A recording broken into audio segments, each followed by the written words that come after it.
what always your goal is. Now, when it comes to training, you have a couple things that I like to refer back to. One is called strength speed, and the other one is called speed strength.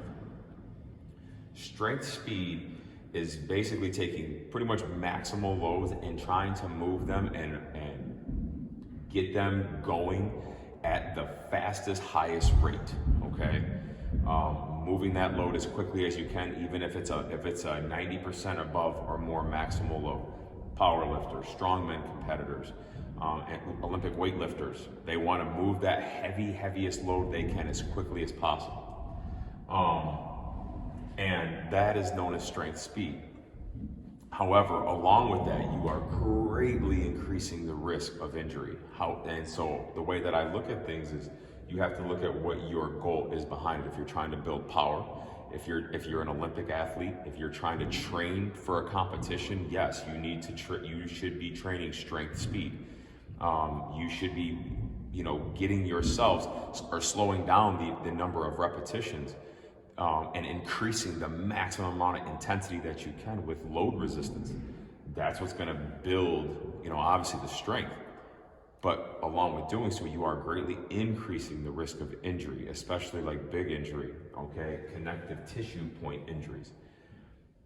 When it comes to my style of training, as a former first responder, it required a lot more conditioning. And I reverted back to going a little bit more higher repetitions and more higher volume.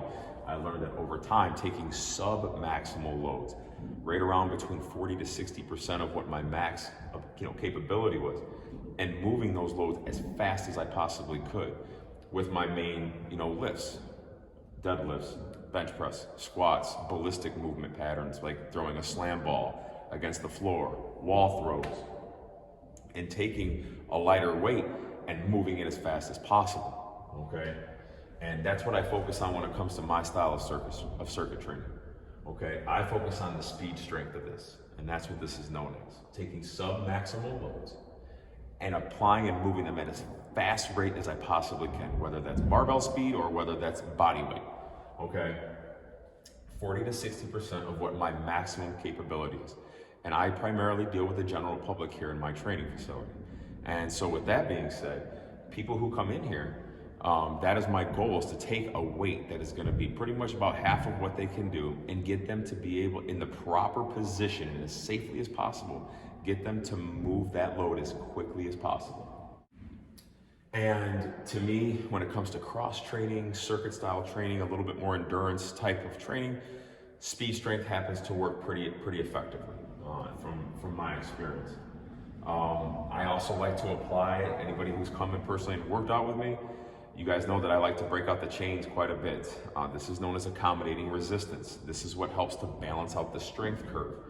And in any given movement pattern, you have a natural strength curve. For example, as you are going down further in a squat, when you have chains that are attached, the further that you squat down, where your femur now becomes more horizontal and parallel with the floor, more load is being applied to the legs, okay, and the overall system.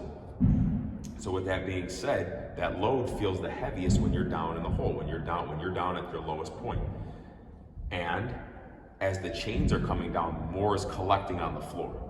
When more collects on the floor, it lightens up the load, because that load feels heaviest at the bottom. But as you stand back up with it, okay, that load is now, your femur angle is now becoming more vertical, and you're balancing out the load, so the load feels technically a little bit lighter at the top. However, more chain is now coming up off of the floor, increasing the resistance at the top, so it balances out that strength curve.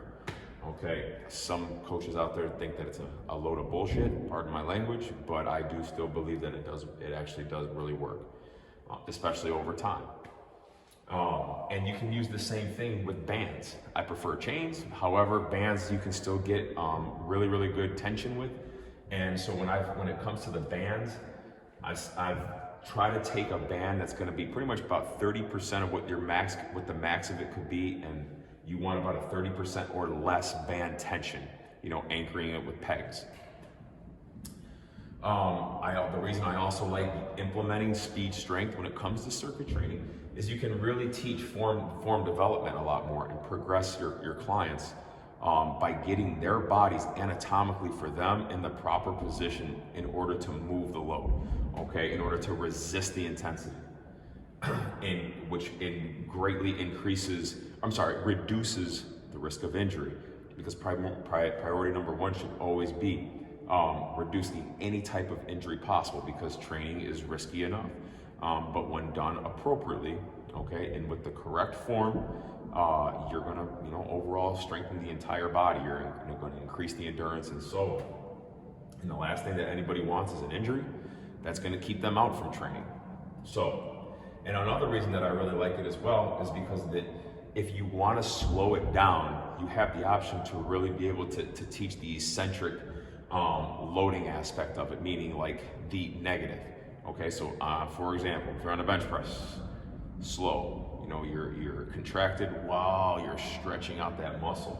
You know what I mean? You're taking the cross bridging of that muscle, okay, and it's slowly releasing. You know what I mean? And stretching at the same time, making tiny little microscopic scars in the muscle, so that when it builds up and repairs, it's coming back bigger, it's coming back stronger, more tensile strength, and so on. And this is how you build, proper power and strength when it's backed up with adequate protein intake and nutrition. And you also have what's known as like your bar speed, okay, a barbell, how fast the bar is going. There's always a measurement out there of how fast it is, and there's actually little electronic devices that will measure what the bar speed is. Again, for speed strength, I like using personally like anywhere from 0.70 to about 0.75 meters per second on what your bar speed is, and that's your velocity and how fast it'll move, but also what the trajectory is of it, because any movement this way or this way instead of straight is ultimately you're gonna lose, power surge. You're gonna have power leaks is what I'm getting at. So the better trajectory of the bar path, just the more efficiently you're gonna be able to produce that rate of force. And I can usually tell when people are in here, when we have 40 to 60% of what their max is and how fast they're moving the barbell or the load, I can usually tell it's gonna be right around this particular number here. I don't personally have an electronic device to measure that. Definitely something that I want to invest in. However, I've actually seen them measured before, and you can usually tell with a submaximal load like that, that's right about where it's at, versus somebody who's much higher, moving much higher loads.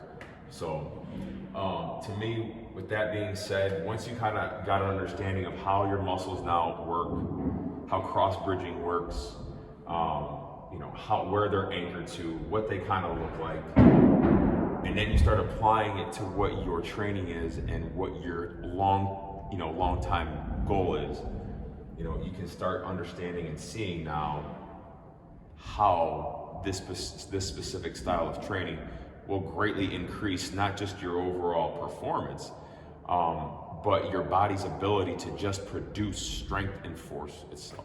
So with that, everyone, if you guys happen to have any questions, please feel free to leave them down in the comments. Let me know. Hope you like this video today. We'll see you.